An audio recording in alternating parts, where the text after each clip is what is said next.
Si Kamito Kasehaya, siya ay isang binatilyo na napadpad sa kagubatan at sa di inaasahang pagkakataon, nakita niya si Claire na naliligo sa isang lawa. Sa dahilang maliit at hindi gaanong matambok ang dibdib ni Claire, inakala ni Cam ito na bata pa ito. Nagalit si Claire nang makitang tinitingnan siya ni Cam ito at ginamit ang kanyang espiritu ng apoy para atakihin ang binata. Habang nagagalit, na-realize ni Claire na nahubaran siya, kaya naman nakita ni Cam ito ang napakagandang katawan nito, kaya agad niyang tinakluban ang kanyang sarili. Sa pagtatangkang takluban ang kanyang sarili, hindi sinasadyang tinamaan ni Claire ang isang puno gamit ang kanyang latigo, na muntik nang bumagsak sa kanya. Sa pagsisikap na mailigtas si Claire, hindi sinasadyang nahawakan ni Cam ito ang kanyang dibdib, na lalo pang nagpalala ng galit ni Claire hanggang sa mawalan si Cam ito ng malay. Pagmulat ni Cam ito, natagpuan niya ang sarili na may latigo ni Claire sa kanyang leeg. Sa kanyang pagmamasid, napansin niyang estudyante si Claire sa Holy Girls School na Orishia. At lalo siyang nagulat nang malaman na may liham siya mula sa punong guro ng paaralang iyon na nag-aanyaya sa lalaki na mag-aral sa Orishia. Hindi maiwasan ni Claire na magtaka sa principal kung bakit inimbitahan niya si Cam ito. Gayunpaman, pinili niyang palayain si Cam ito mula sa pagkakapulupot ng kanyang latigo. Umalis si Claire at naghanap ng tahimik na lugar sa kagubatan upang kumalma bago subukang makipag-spirit contract. Ang espiritong ito ay walang iba kundi ang maalamat na espada, ang Demon Slayer, na sinasabing hindi pa nakukuha ni Numan. Si Claire ay determinadong makuha ang kapangyarihan ng espada. Nagdesisyon si Cam ito na samahan si Claire dahil nais niya ng gabay patungo sa paaralan. Sila ay dumating sa templo kung saan sinasabing naninirahan ang espiritu ng Slayer. Matapos buksan ang templo, sila ay nakaharap sa isang espada na nakabaon. Sinubukan ni Claire na makipagkontrata sa espada at sa simula ay nagtagumpay siya. Subalit, agad nilang napagtanto na ang tunay na espada ay biglang lumabas mula sa itaas at inatake silang dalawa. Sa hindi inaasahang pangyayari, tinawag ni Claire ang kanyang kasamahang pusa upang depensahan sila, ngunit nauwi ito sa kabiguan. Ang kanyang pusa ay nasugatan at siya mismo ay muntik ng maseksak sa likod. Hindi kayang panoorin ni Cam ito ang nangyayari kaya't kumilos siya agad at sa pamamagitan ng tapang at determinasyon, matagumpay siyang nakapag-spirit contract sa espada at napasa kanya ito. Gayunpaman, agad siyang nawalan ng malay nang magbalik siya sa kanyang kamalayan, nakita niya ang isang misteryosong marka sa kanyang braso. Samantalang si Claire ay nagagalit at naguguluhan sa kakayahan ni Cam ito na makagawa ng isang kontrata sa espiritu, isang kakayahang karaniwan lamang sa mga babae. Nagtataka si Claire kung si Cam ito ba ay ang hari ng mga demonyo o isang babae na nagkukunwaring lalaki. Nagpatuloy ang eksena patungo sa pagdating ni Cam ito sa paaralang Orishia, sa gabay ni Claire. Bagamat sinubukan ni Claire na panatilihin siya sa kanyang tabi, nakatakas si Cam ito at pumasok sa gusali ng paaralan. Ang kanyang biglaang paglabas ay ikinagulat ng mga estudyante. Sa tanggapan ng punong guro, narinig ni Cam ito ang isang usapan kung dapat bang tanggapin ang isang lalaking estudyante. Naramdaman ng tao sa loob ang presensya ni Cam ito at agad binuksan ang pinto. Sa kanyang pagkagulat, isang batang babae na si Alice, ang pinuno ng mga knights, ay halos atakihin si Cam ito ngunit pinigilan siya ni Miss Greyworth, ang punong guro ng Orishia. Nagtanong si Cam ito kay Miss Greyworth tungkol sa isang espiritu na si Raistia. Ngunit pinaalala ng prinsipal ang tungkol sa napagkasunduang sulat. Samantalang si Claire, naghahangad na maging mas malakas ay biglang nakasalubong si Cam ito. Pinilit niya ito na maging servant niya sa kondisyon na papayagan siyang halikan siya. Pumayag si Claire ngunit agad nagbago ang isip ng mangyayari na ito. Nang magkita sila ng kanilang guro sa unang araw na si Miss Freya, ipinakilala niya si Cam ito sa kanilang klase. Namangha ang mga estudyante sa pagkakaroon ng isang lalaking estudyante. Tinukoy ni Claire sa harap ng kanyang mga kaklase na si Cam ito ay kanyang alipin, na nagdulot ng labanan sa atensyon ni Cam ito sa pagitan niya at ng isa pang babae na si Rinslet.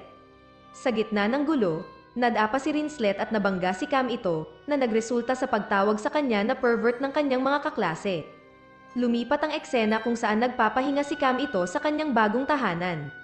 Inalala niya ang kanyang nakakapagod na unang araw sa paaralan at pinag-iisipan kung paano siya makakaligtas hanggang sa event ng Blade Dance kahit wala siyang hangad na sumali. Samantalang si Claire, dala-dala ang pagkain dahil naaawa siya at ayaw niyang magutom si Cam ito. Habang naglalakad, narinig niya ng hindi inaasahan na may spirit contract ceremony kinabukasan, kung saan ang premyo ay isang pagkakataon na makagawa ng kontrata sa isang military spirit. Samantala, naiisip niya ang mga sinabi ni Miss Freya tungkol sa kasaysayan ng paaralang Orishia at sa event na Blade Dance. Mahalaga ang event na ito dahil ang mananalo ay maaaring humiling ng isang kahilingan na matupad. Dahil gutom, nagtungo siya sa kantina upang bumili ng pagkain ngunit hindi siya bumili sa cafeteria dahil ito ay mahal. Hindi nagtagal, dumating si Rinslet at ang kanyang katulong at dinalhan si Cam ito ng pagkain. Subalit, ang pagdating ni Rinslet ay may layunin, inaalok siya na maging alipin niya. Tinanggihan ni Cam ito ang kanyang alok at iminungkahi na maging magkaibigan na lamang. Sa eksaktong oras na iyon, dumating si Claire sa bahay ni Cam ito. Mukhang inis si Claire nang makita si Rinslet na sinusubukang lumapit kay Cam ito. Nagkaroon ng matinding laban sa pagitan ni Claire at Rinslet. Tinawag nila ang kanilang mga espiritu at nagsimulang maglaban. Ang espiritu ni Claire, si Scarlet, ay nagdulot ng sunog sa bahay ni Cam ito. Nakita ito ni Rinslet at ginamit ang kanyang teknik upang patayin ang apoy, ngunit bukod sa pagpatay sa apoy, nawasak din ang bahay. Biglang dumating si Ellis at ang kanyang mga kaibigan at pinagalitan sina Claire at Rinslet dahil sa gulo.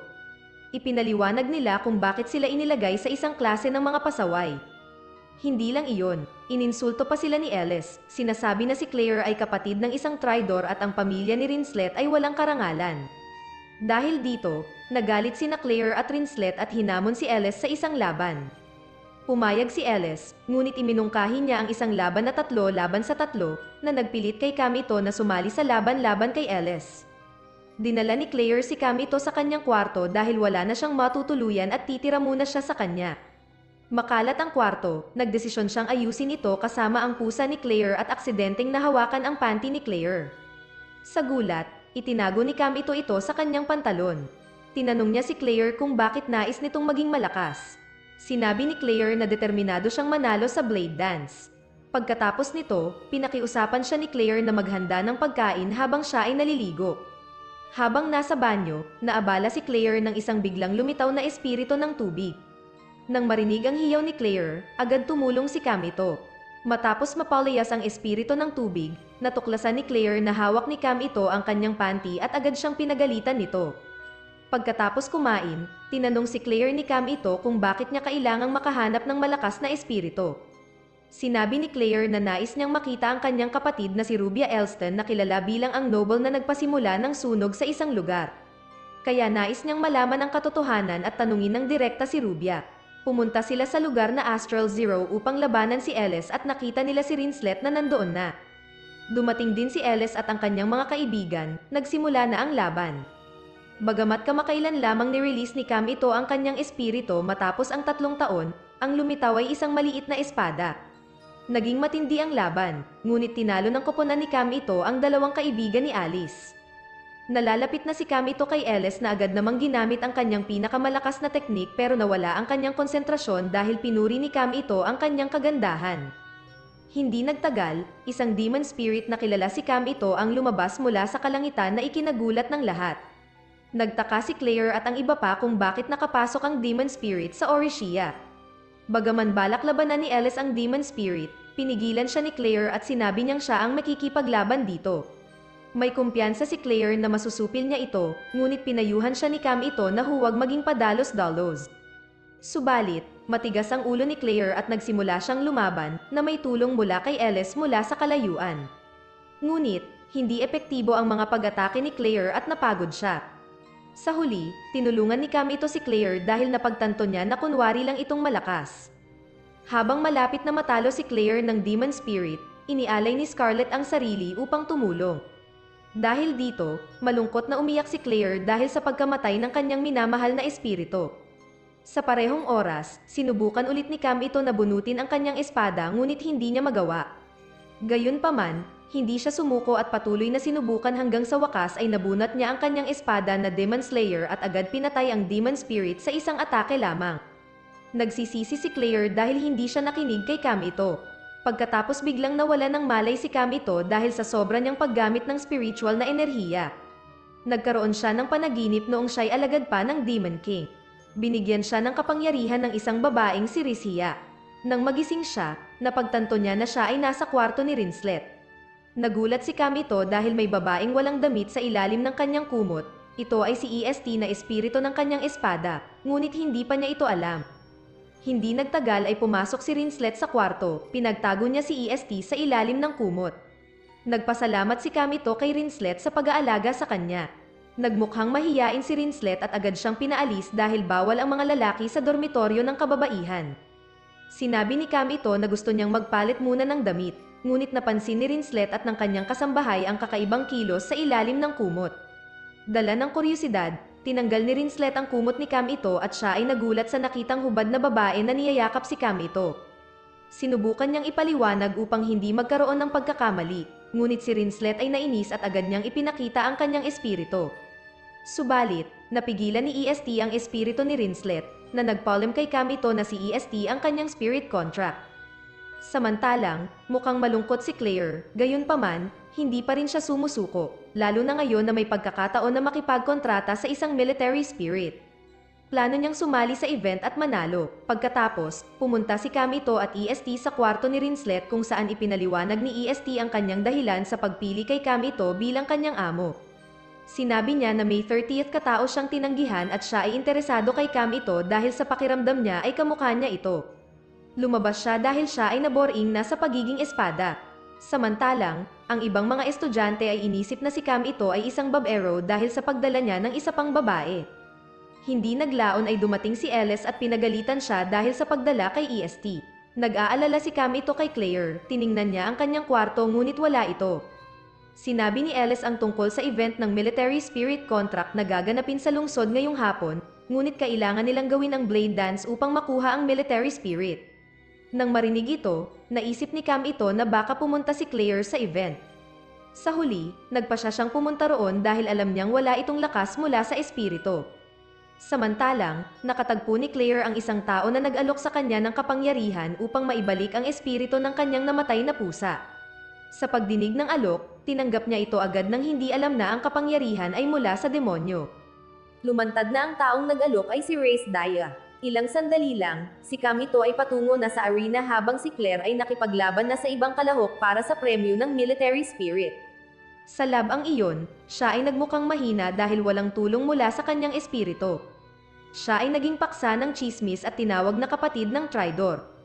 Sa kawalan ng pag-asa, bigla niyang kinuha ang kapangyarihan na binigay sa kanya ni Race. Lumabas ang espiritu ng pusa ni Claire kasama ng isang itim na aura. Ang kanyang mga kapangyarihan ay nagpabaliw sa ibang espiritu at agad na tumakbo palabas ang mga manonood. Ang espiritu na kanyang pinakawalan ay isang galit na uri ng espiritu. Si Kamito, nakakarating lang, ay agad na lumaban sa nagngangalit na espiritu na sumapi sa pusa ni Claire. Tinangka niyang gisingin si Claire na hanggang ngayon ay naghahangad ng kapangyarihan.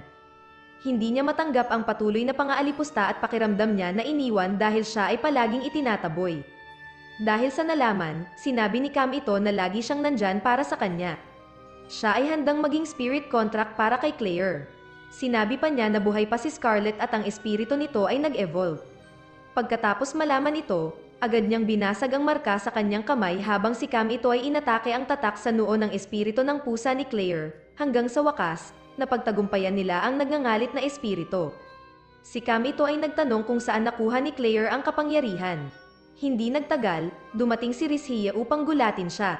Hindi niya maisip na si Rizhia ang nagbigay kay Claire ng lahat ng kapangyarihan at naging sanhi ng kaguluhan. Sabi ni Rizhia, ginawa niya lahat ito dahil sa kanyang mga hangarin. Sinubukan nitong atakehin siya pero matagumpay niyang inilagan. Sinabi ni Rizhia na hinihintay niya ito sa loob ng 3 taon. Pagkatapos sabihin niyon, umalis siya. Samantalang, ang espiritu na tinalo niya ay naging isang malaking golem na espiritu. Agad siyang nila ni Claire palayo doon, ngunit mukhang iniisip pa rin niya si Rizhia. Hiniling ni Claire ang paliwanag tungkol kay Rizhia at lumabas na siya ay spirit contract ni Kamito. Dahil dito, siya ay nagkasala, ngunit pinayuhan siya ni Claire na bumawi at muli siyang maging buo dahil ang malaking golem na espiritu ay papunta sa lungsod at sila lang ang makakapigil dito. Mukhang nababahala pa rin si Kamito kaya hinalikan siya ni Claire. Dahil dito, muli siyang nakapag-focus, agad silang sumugod sa malaking golem na espiritu. Sabi ni Claire, konti lang ang kanyang kapangyarihan kaya si Kamito ang dapat lumaban sa malaking golem na espiritu. Sinabi ni Cam ito na ipapakita niya ang pinakamahusay na sayaw ng espada tulad ni Ren Ashbel. Sinimulan niya ang kanyang atake sa pamamagitan ng pagtusok sa mata ng malaking golem na espiritu. Samantalang, sinubukan ni Claire pigilan ang kamay ng golem na espiritu upang magawa niya ang kanyang ultimate attack at matagumpay na matalo ang malaking golem na espiritu. Pagkatapos nito, muli siyang nawalan ng malay habang si Claire ay namangha sa kanyang sayaw ng espada na kapareho ni Ren Ashbel. Bumalik si Cam ito sa dorm at muli, si EST ay nasa kanyang kumot. Agad naging magulo ang atmosfera nang makita siya ni Claire na kasama si EST. Lalo pa at nandoon rin sina Rinslet at Alice, sila ay nagagalit sa kilos ni Cam ito na itinuturing nilang bastos kahit na sila ay nagkamali lang sa pag-unawa. Samantalang, may isang babae na nagngangalang Fauna na papasok sa paaralan ng Orishia. Lumipat ang eksena sa nakaraan at ipinakita si Fauna na nakikipaglaban sa isang malaking espiritu. Hindi nagtagal matapos dumating si Cam ito sa lugar at tinulungan niya ito, madali niyang natalo ang malaking espiritu gamit ang kanyang espada. Napansin ng isang tao ang espada ni Cam ito at na-realize na ito ay katulad kay Ren Ashbel, ang alamat na Blade Dancer. Hiniling ni Cam ito na panatilihing lihim ang kanyang pagkakakilanlan at pumayag naman ito. Pagkatapos, dinala niya ito palabas ng Astral Zero Woods. Doon, ipinaliwanag ni Cam ito ang kanyang dahilan sa pagsali sa Blade Dance event. Bago sila maghiwalay, hinikayat siya ni Fauna na magkakilala at nangakong magkikita silang muli. Sa ibang banda, pagkatapos magpagamot ng isang linggo, si Cam ito ay nagulat sa pagdating ni EST na nagseselos matapos makitang hinalikan niya si Claire. Naabutan sila ni Claire na kakatapos lang maligo at pinagalitan si Cam ito. Sumunod, makikita si Cam ito at ang kanyang mga kaklase na nagsasanay. Ayon kay Miss Freya, dapat ay 5 ang miyembro ng isang koponan, ngunit 2 lamang sila ni Claire. Sa tanghalian, tila galit pa rin si Claire sa kanilang pagkatalo. Dumating si Rinslet at sumama kina Cam ito at Claire. May daladala siyang balita tungkol sa isang bagong estudyante. Sinubukan ng katulong ni Rinslet na kumbinsihin si Cam ito na sumali sa koponan ni Rinslet. Sa huli, nagkaroon ng hindi pagkakaunawaan sina Claire at Rinslet patungkol sa pagkakaroon ng bagong kasapi sa kanilang koponan. Dumating si Ellis upang sila'y paghiwalayin at sa hindi inaasahang pagkakataon, iminungkahi ni Ellis si Cam ito na sumali sa kanyang koponan. Ngunit pinigilan siya ni Claire at hindi pinayagan si Cam ito. Napagtanto ni Cam ito na mas kailangan siya ni Claire kaya't tinanggihan niya ang alok ni Ellis. Bago umalis, sinabi ni Ellis kay Cam ito na kailangan siyang makipagkita kay Miss Greyworth. Sa ibang lugar, may nakasalubong si Rishian na tila kakilakilabot. Samantalang si Cam ito ay nagpunta upang makita si Miss Greyworth na siyang nagpakilala sa bagong estudyante na walang iba kundi si Fauna. Hindi maalala ni Cam ito kung sino si Fauna at napansin ito ni Fauna ngunit nag-atubili siyang ibunyag ang kanyang tunay na pagkatao. Ipinaliwanag ni Miss Greyworth na ang dahilan ng pagdating ni Fauna sa kanilang paaralan ay para sa isang mahalagang misyon. Kaya't inatasan ni Miss Greyworth si Cam ito at ang kanyang koponan na protektahan si Fauna. Ang lalaking nakasalubong ni Rishia ay sina Jeyo at Zaki na nagplano pumasok sa isang quarry. Sinabi ni Zaki na may hadlang siyang nararanasan papasok sa lugar dahil sa isang selyo. Samantalang si Cam ito ay nalaman lamang niya na si Fauna pala ay isang prinsesa kaya't agad siyang lumuhad sa harap niya. Ngunit sinabi ni Fauna na tumayo siya at ipinaliwanag na hindi na niya kinikilala ang kanyang titulo bilang prinsesa dahil ang kanyang pinanggalingan ay nasunog ni Rubia. Bagamat si Fauna ay nominado bilang susunod na pinuno, tinanggihan niya ito. Sinabi ni Miss Greyworth na may misyon si Fauna sa antas na S. Kaya hiningi ni Miss Greyworth kay Cam ito na suriin ang quarry dahil may ulat na madalas ang lindol doon na walang malinaw na pinanggagalingan. Nang makaalis si Cam ito at Fauna mula sa kwarto ng punong guro, lumantad na plano pala ni Miss Greyworth na pumasok si Fauna sa Orishia. Habang naglalakad kasama si Cam ito, inamin ni Fauna na sinadya niyang piliin si Cam ito bilang kanyang kasama at tinawag siyang Ashbel, ngunit tila hindi pa ito naaalala ni Cam ito.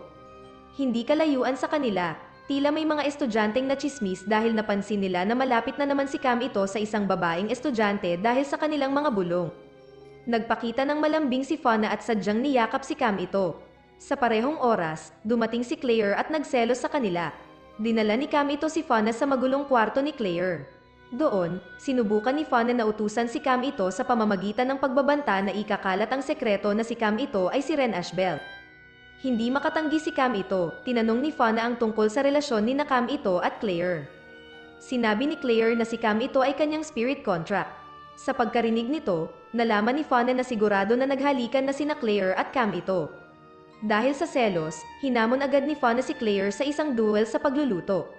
Nagumpisa sila sa pagluluto at pagkatapos ay nag-serve si Claire ng kanyang pagkain na tila sunog at hindi kaaya-aya. Sumunod ay ang pagkain ni Fauna na masarap, ngunit nang tikman ni Claire ang pagkain ni Fauna, bigla siyang nawalan ng malay. Nagpalit ang eksena at makikita si Cam ito sa banyo. Bigla ang pumasok si Fauna at inalok si Cam ito na maligo kasama siya. Subalit, ginising ni Claire sila at sa halip, siya ang sumama maligo. Naiinggit na naman si Fauna nang makita niya ang tatak ni Claire. Bigla ang dumating si EST upang ipaalam sa kanila na may panganib sa paaralan. Ipinakita na tinalo ng mga knights si Jeyo na nagnakaw ng kanyang nais. Muntik nang mamatay si Ellis sa laban, ngunit sakto, dumating sina Cam ito at Claire upang tulungan siya. Nakatakas si Jeyo kaya't hinabol ito ni Cam ito at Claire. Sa gubat, nasorpresa sila ni Jeyo at nagkaroon ng laban. Ang dami ng espirito na kontrolado ni Jeyo kaya't naging malakas siya. Nalaglag si Claire at iniwan si Cam ito, napilitang sumali si Fauna sa laban pero natalo rin. Bago pa siya masaktan, iniligtas siya ni Cam ito pero nasugatan si Cam ito. Pinili ni Jeyo na tumigil at umalis habang nawalan ng malay si Fauna. Sa panaginip, naalala ni Fauna ang kanyang pagkakatalo kay Rubia Elston. May kasunduan siyang espirito sa anyo ng robot pero tinalo ito ni Rubia. Nang magising si Fauna, pumasok si Cam ito sa kwarto niya para magtanong ng isang lihim, ngunit dumating si Claire. Kaya agad kinuha ni Cam ito si Fauna. Sa kabilang banda, si Rinslet, nakakakain lang sa cafeteria. Nakita si Cam ito na kasama si Fauna. Nagselos siya pero napigilan nang makita si Claire na mag-isa at tila balisa. Pinayuhan ni Rinslet si Claire tungkol sa kanyang mga alalahanin. Habang naglalakad sa gubat si Cam ito at Fauna, tinanong muli ni Cam ito si Fauna tungkol sa kanyang tunay na pagkakakilanlan. Binigyan siya ni Fauna ng clue at naalala niya ito. Mukhang nabigo si Fiona dahil hindi siya nakita ni Cam ito noong oras na iyon. Ang kahulugan ni Cam ito kay Fauna ay malaki dahil siya ang kanyang unang pag-ibig. Sa ibang banda, sinabi ni Rinslet kay Claire ang gagawin at ipinasok siya sa team ni Claire pansamantala. Matapos tanggapin ni Claire ang mga kondisyon, ipinaliwanag ni Rinslet kung paano matutulungan si Claire. Bumalik ang eksena kay Fauna at Cam ito kung saan humingi ng paumanhin si Fauna kay Cam ito dahil ginamit siya. Ang kanyang layunin ay upang manalo sa Blade Dance event upang maisakatuparan niya ang kanyang pangarap na maging prinsesa muli. Hindi naglaon, nahuli ni Ellis at ng kanyang mga kaibigan si Cam ito at Fauna, ngunit sinadyang maging malambing si Fauna kahit pinagsabihan siya ni Ellis. Layunin ni Ellis at ng kanyang mga kaibigan na habulin si Jeyo sa quarry. Ginagawa niya ito para sa paghihiganti dahil nadungisan ang pangalan ng mga knight sa pagkatalo kay Jeyo. Inaalok ni Cam ito si Ellis ng tulong dahil pareho ang kanilang layunin. Samantalang, mukhang hindi mapakali si Claire habang susubok sa paraan na sinabi sa kanya ni Rinslet. Ngunit nang gustuhin niyang subukan itong muli, pumasok si Cam ito sa kwarto kaya naging kakaiba ang atmosfera. Sa kalaunan, nagdesisyon siyang isara ang pinto at umalis. Kinabukasan, handa na si Cam ito sa kanyang misyon ngunit nagulat siya nang makita si Rinslet na sumama. Ipinaliwanag ni Claire na maaaring makatulong si Rinslet sa kanila at tinukso pa siya nito. Hindi naglaon, dumating si Fauna ngunit mukhang hindi niya makontrol ang kanyang kabayo. Nagulat din si Cam ito na hindi marunong sumakay sa kabayo si Fauna kahit isa siyang prinsesa. Nagpalit ang eksena at dumating ang team ni Cam ito sa quarry. Sa gabi, nagdesisyon silang tukuyin ang lugar at natuklasan ang isang templo. Hindi nagtagal, narinig nila ang tunog ng labanan mula kay Ellis at sa kanyang team na nakikipaglaban kay Jeyo. Lumalabas na maraming beses nang natalo si Ellis at ang kanyang mga kaibigan. Hindi siya makalaban pabalik dahil mabilis na pinipigilan lahat ng kanyang mga atake ni Jeyo. Nang handa na si Jeyo na tapusin si Ellis, dumating si Cam ito at ang iba upang pigilan si Jeyo. Dito nagsimula ang tunay na labanan, sumalakay si Cam ito kay Jeyo at sila ay nagsagawa ng matinding laban gamit ang kanilang mga espada. Tinanong ni Cam ito si Jeyo sa kanyang tunay na layunin. Sumagot si Jeyo na nais niyang talunin si Cam ito upang malaman kung sino ang tunay na Demon King. Mukhang walang pakialam si Cam ito sa sagot ni Jeyo at winasak niya ang ilan sa mga espada ni Jeyo. Gayunpaman, marami ang mga espiritu na hawak ni Jeyo kaya't natalo si Claire dahil hindi niya kayang labanan ang kapangyarihan ni Jeyo. Sinubukan din ni Rinslet na atakihin si Jeyo, ngunit madali niyang naiwasan ang atake at ibinalik ito kay Rinslet. Patuloy na lumalaban si Cam ito ngunit unti-unti nang lumiliit ang kanyang espada dahil sa pagkawala ng maraming kapangyarihan ng espiritu. Nakita ito ni Jeyo at sinabing si Cam ito ay hindi na katulad ng dati. Napagtanto ni Jeyo na may pagkakataon siya at maghanda upang tirahin sina Fauna at Ellis. Hindi na nahimik si Cam ito at sinubukang labanan ang atake ni Jeyo pero itinulak siya pabalik. Tinalo sila at balak kunin sila lahat ni Jeyo, gayunpaman, nakatayo pa rin si Fauna at agad siyang tumira ng Bloodstone na kanyang itinatago. Ang kanyang atake ay nagpilit kay Jeyo na umurong pagkatapos ng labanan, nalaman nila na walang spirit contract si Fauna at ang kanyang tanging kapangyarihan ay mula sa Bloodstone. Dahil dito, tinanggihan ni Fauna ang pagiging tagapagmana ng hari.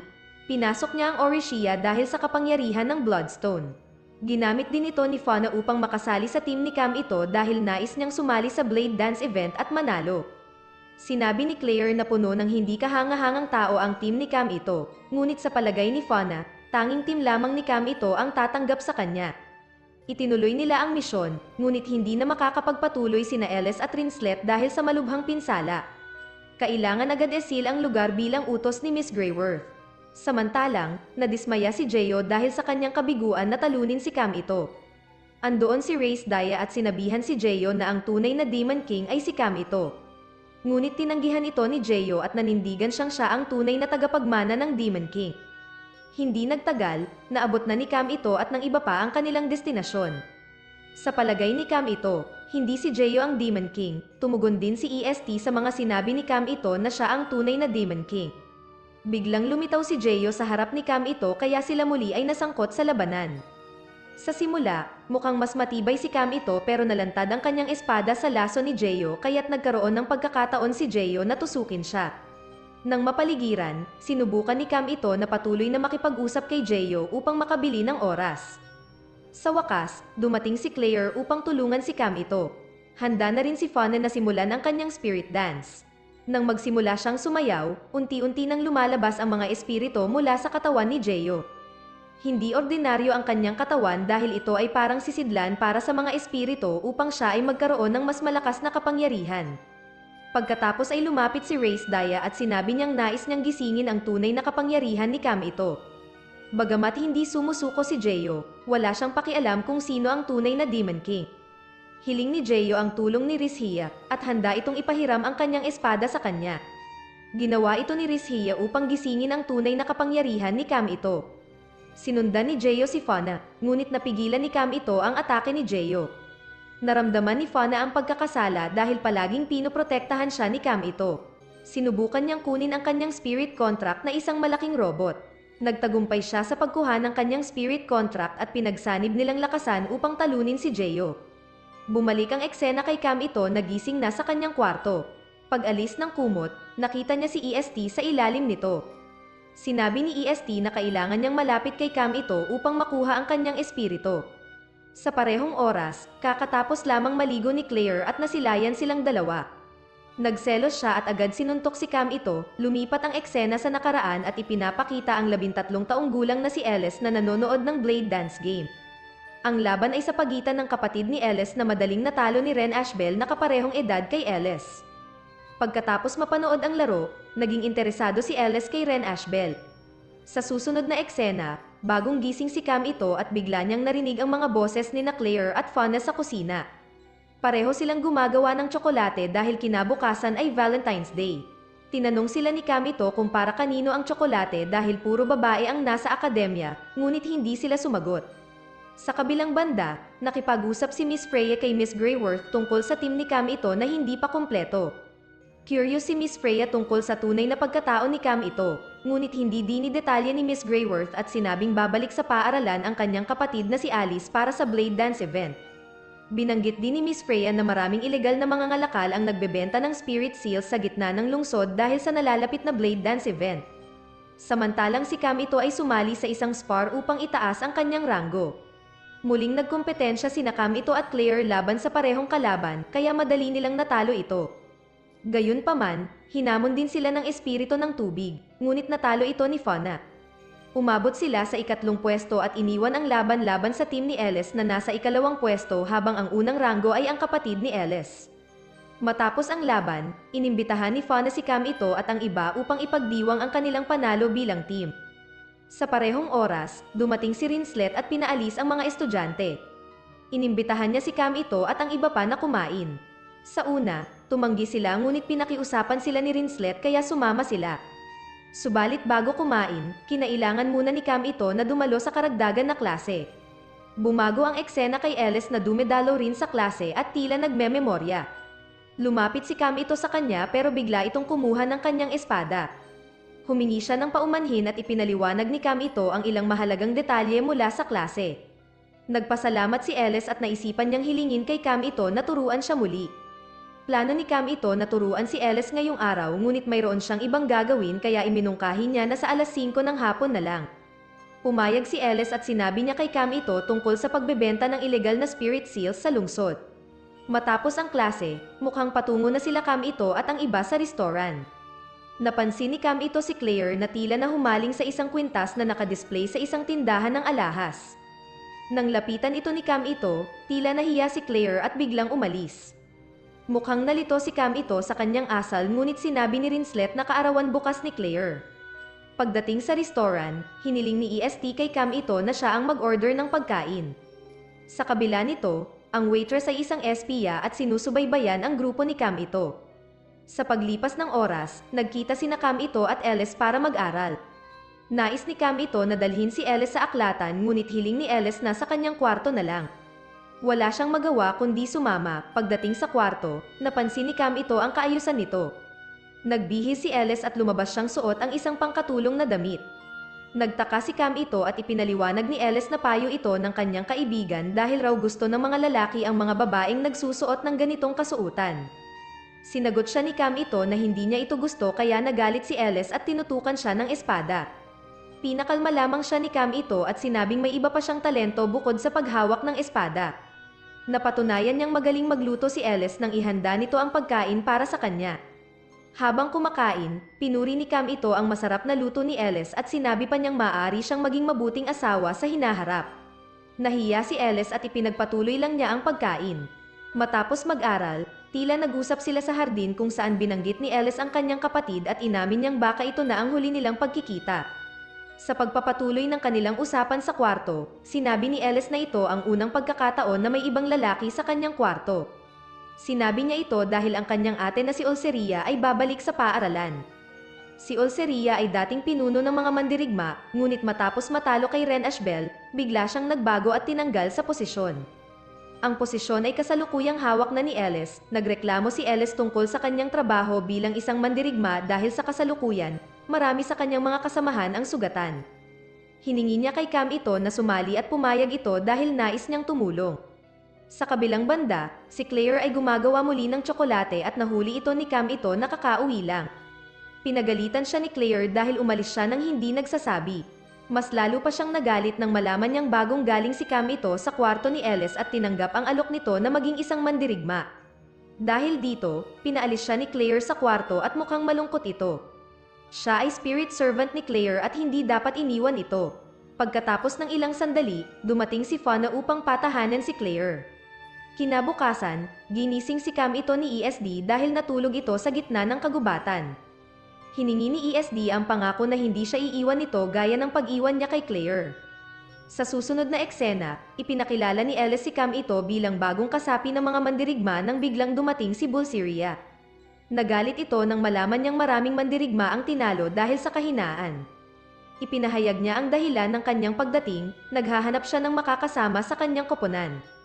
Tinanggihan ito ni Ellis, ngunit lalo pang nagalit si Bulsiria at nagpakita ng kanyang napakalakas na kapangyarihan. Sa kabila nito, may 4 na tao pa rin na matibay sa harap ng kapangyarihan ni Bulsiria kaya kinuha niya ang mga ito at umalis. Inimbitahan ni Ellis si Cam ito na ituloy ang kanilang misyon, ngunit nais ni Cam ito na tumulong sa mga nasugatan sa pag-atake ni Bulsiria. Pagkatapos nito, sinimulan ni Cam ito at Ellis ang kanilang misyon na protektahan ang lungsod. Si Cam ito, na bagong naging mandirigma, ay tila napapagod. Maikling panahon pagkatapos, nagutom si Ellis kaya nais ni Cam ito na bilhan ito ng pagkain ngunit tinanggihan ito ni Ellis dahil may dala siyang pagkain. Kumain sila kasama ang iba pang mga kasapi, nasiyahan sila nang makita si EST sa kanyang kaibig-ibig na anyong tao. Aksidenteng nakita ni Cam ito ang pusa ni Claire kaya't agad niya itong sinundan. Sa huli, nagtagpo sina Claire at Cam ito, bagaman galit pa rin si Claire, nais niyang maglagay ng makeup, ngunit sinabi ni Cam ito na siya ay may tungkulin at kumakain kasama ang iba pang mga mandirigma. Napikan si Claire sa mga sinabi ni Cam ito at lalo pang lumala nang dumating si Alice. Biglang ibinato ni Claire ang supot na may lamang homemade cake patungo kay Cam ito at tumakbo. Napansin si Claire ng dalawang estudyante na gustong gumanti sa kanya. Sa parehong panahon, lumitaw ang isang babae na nagpapanggap bilang waitress sa isang restaurant noong nakaraang araw. Mukhang balak niyang gamitin ang dalawang estudyanteng galit kay Claire. Sa kabilang banda, tinitingnan ni Valseria ang larawan ni Ren Ashbel na nagdulot ng sakit sa kanyang puso. Dito sinabi niya na gag-antay siya kay Ren, tumakbo si Claire papunta sa kagubatan, patuloy pa rin sa kanyang galit at naalala niya ang kanyang hangarin na maging malakas para makita ang kanyang kapatid. Bigla siyang nasorpresa ng babae mula sa restaurant. Samantalang patuloy sa kanilang pagroronda sina Cam ito at Ellis. Ramdam ni Ellis na parang may date sila hanggang sa aksidenteng magkahawak ang kanilang mga kamay. Hindi siya umalis o tumanggi at gusto pa niya na hawakan pa siya ni Cam ito. Maikling panahon pagkatapos, tumigil si Ellis sa harap ng isang tindahan ng damit at tinitingnan ang damit na nakadisplay. Nadaman niyang hindi siya bagay sa ganoong damit dahil madalas siyang naka-night uniform. Tinanong siya ni Cam ito kung bakit niya gustong maging knight at sinagot siya ni Ellis na na-inspire siya ni Valseria. Sa kasamaang palad, nagbago ang ugali ni Valseria mula nang matalo ito kay Ren Ashbel. Kaya nais niyang ipakita kung ano talaga ang isang totoong knight. Tinanong siya ni Cam ito kung galit ba siya kay Ren Ash, ngunit sinagot siya ni Ellis na hanga siya kay Ren dahil kakaiba ang kanyang paggamit ng espada kumpara sa iba. Ramdam niya na ginagawa ito ni Ren para sa ibang tao at hindi para sa kanyang sarili. Lumuwag ang loob ni Cam ito sa kanyang narinig at inimbitahan niya si Ellis na samahan siya sa tindahan. Samantalang si Claire ay malapit ng mabiktima ng kalaban, ngunit nakatakas ito. May dalawang estudyante na tinalo dati ni Claire at agad nilang pinalaya ang kanilang spirit contract. Bumili si Cam ito ng regalo para sa kaarawan ni Claire, at doon nadama ni Ellis na hindi siya kinamumuhian ni Claire dahil binigyan din siya ni Claire ng tsokolate. Matapos iyon, may malakas na pagsabog sa kalagitnaan ng lungsod kaya dali-daling tumungo roon sina Cam ito at Ellis. Pagdating doon, may malaking spirit na nakita na nasumpa. Nahihirapan sina Komito at Alice na labanan ang spirit na iyon. Tumulong si Cam ito sa isang maliit na batang babae na siyang aatakihin kaya siya ay nasugatan. Na-realize ni Cam ito na siya lang ang makakatalo sa spirit na iyon kaya pinilit niya ang sarili at sinubukang atakihin muli ang spirit. Tinulungan din siya ni Ellis pero wala sa kanilang mga atake ang umubra. Nang siya ay maipit at malapit ng atakihin ng isa pang spirit, biglang dumating si Claire kasama ang kanyang spirit. Hiningi ni Ellis ang tulong ni Claire at noong sila ay malapit ng umatake, bigla silang nabigla ng isang malakas na pagsabog na agad na pinuksa ang spirit. Ang pagsabog ay mula sa robotic spirit ni Valseria na hindi lamang pumupuksa ng spirits kundi sinira rin ito ang mga bahay sa paligid. Kahit ganito, wala yatang guilt na nararamdaman si Valseria. Sinabi ni Valseria na hindi karapat-dapat si Ellis na maging isang knight. Lubos na nainis si Cam ito sa mga sinabi ni Valseria. Gusto ni Cam ito na bawiin ni Valseria ang kanyang mga sinabi ngunit pinatulog siya ni Valseria. Ang eksena ay lumipat kay Cam ito na bagong gising at kumakain ng tsokolate ni Claire. Sa parehong panahon, dumating si Claire sa kwarto, pinuri ni Cam ito ang cake ni Claire na lasang masarap. Pagkatapos, binigay niya ang regalo para sa kaarawan ni Claire. Ipinaliwanag niya na naging knight siya kasama si Ellis para kumita at makabili ng regalo para sa kanya. Humingi ng paumanhin si Claire sa kanilang pagkakamali. Noong sila ay malapit ng maghalikan, biglang dumating si Fauna. Sinabi ni Fauna na maglalaban ang kanilang koponan bukas laban sa koponan ni Valseria. Dahil sa narinig, napansin ni Cam ito na mayroon siyang inihandang plano upang talunin ito, ngunit kailangan niya ng isang tao na makakapag-atake mula sa malayo sa parehong oras. Si Rinslit ay pumasok sa kwarto at nakinig sa plano ni Cam ito. Nagboluntaryo siyang sumali sa koponan ni Cam ito dahil may kakayahan siya sa long-range attack. Samantalang si Ellis, tila nawawala sa pagmumuni-muni habang tinitingnan ang kanyang kwarto at iniisip ang mga salita ni Valseria. Hindi naglaon, dumating si Claire upang pagaanin ang loob ni Ellis upang muling bumangon bilang isang knight player. Inaya ni Claire si Ellis na sumali sa kanyang koponan.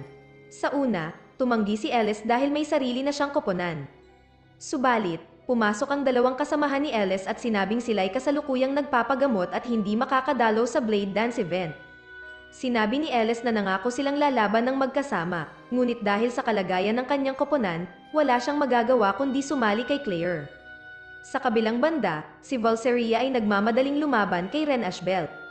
Hindi nagtagal, ang babae na sumalakay kay Claire ay dumating at tila magkakilala sila. Alam din ng babae ang sakit sa puso ni Valseria, samantalang si Ellis ay nakipagkita kay Cam ito na mas mabuti na ang kalagayan. Siya'y masaya na nais sumali ni Ellis sa kanyang koponan.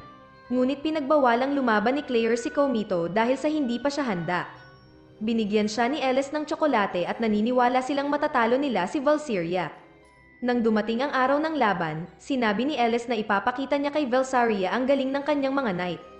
Pagkatapos, ang dalawang koponan ay pumasok sa Astral Zero.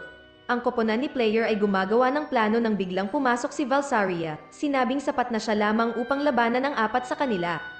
Binomba sila agad ni Valseria ngunit nailigtas sila ni Rinslet gamit ang kanyang mga pana. Ginamit ni Fauna ang kanyang robotic spirit upang pigilan si Valseria. Sinubukan ulit nilang atakehin si Valseria ngunit mukhang malakas pa rin siya. Sinabi ni EST na kailangan nila ng malakas na kapangyarihan upang matalo si Valseria. Nagpatuloy si Valseria sa kanyang matinding atake, hanggang sa hindi na kayang pigilan ng robotic spirit ni Fauna ito. Nagdesisyon si Claire na kuhanin ang pansin ni Valseria, at sa pagkakataong iyon, tinamaan siya ng apoy mula kay Claire at ng pana mula kay Rinslet. Dahil dito, nagsimulang magkaroon ng mga bitak ang robot ni Valseria. Sinamantala ito ni Ellis at napabagsak niya ang robot. Ngunit, hindi pa sumusuko si Valseria at muling bumangon. Ngunit, biglang lumabas ang itim na aura mula sa robot spirit ni Valseria. Si Valseria ay may tatak ng sumpa subalit hindi niya ito kayang kontrolin hanggang sa atakihin niya ang kanyang mga kasamahan. Sa kabilang dako, hiniling ni Miss Freya kay Miss Greyworth na itigil agad ang laro, ngunit ipinagpilitan ni Miss Greyworth na ipagpatuloy ito. Bumalik ang eksena sa Astral Zero kung saan sina Claire at ang iba pa ay nilalamon ni Valseria. Kahit si Cam ito ay hindi makapigil at nagnanais tumulong. Ipinaalala ni EST kay Cam ito na kakaunti na lamang ang kanyang lakas dahil hindi matatag ang kanyang katawan. Ngunit, nanatili siyang matapang at gagamitin ang kanyang natitirang kapangyarihan. Samantalang si Ellis ay handang lumaban kay Valseria ngunit hindi siya makagawa ng hangin dahil nilunok na ito ni Valseria. Bago pa man tapusin ni Valseria si Ellis, dumating si Komito upang iligtas siya. Galit si Claire dahil pinipilit ni Komito ang kanyang sarili ngunit tinukoy niya na siya'y okay. Hinamon niya si Valseria na labanan siya, bagamat sugatan, buo pa rin ang loob ni Cam ito at sa tulong ni Fauna at ng kanyang healing magic, naging maayos siya. Nagtagumpay sila na talunin si Valseria at napagtanto ni Valseria na si Cam ito pala ay si Ren Ashbel, ang tao na tumalo sa kanya noon. Matapos ito, nahulog sa kalusugan si Valseria, ang babae na nagpanggap bilang waitress at Valseria ay si Vivia. Siya ang nagbigay ng masamang espiritu sa puso ni Valseria. Interesado si Vivia kay Cam ito, ngunit hinarap siya ni Miss Greyworth. Napag-alaman na si Vivia ay dating alagad ni Miss Greyworth. Tinapos ni Miss Greyworth si Vivia habang pinapanood ni Razia. Sinabi ni Razia na gagawin niya ang lahat upang hindi sumunod si Cam ito kay Miss Greyworth. Ang huling eksena ay tungkol kay Cam ito at sa iba pa na nagse-celebrate sa kanilang tagumpay.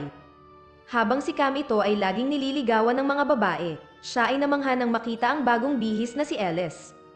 Sinabi ni Ellis na napatunayan na niya ang kanyang sarili bilang isang knight. Si Valseria ay dadaan sa paggamot para sa kanyang sakit sa puso. Ang kwento ay nagtatapos sa isang cliffhanger kung saan sina Cam ito at ang iba pa ay napagkasunduan na maging representative ng paaralan ng Orisia sa Blade Dance event. Huwag kalimutan mag-like at mag-subscribe para sa karagdagang anime recap.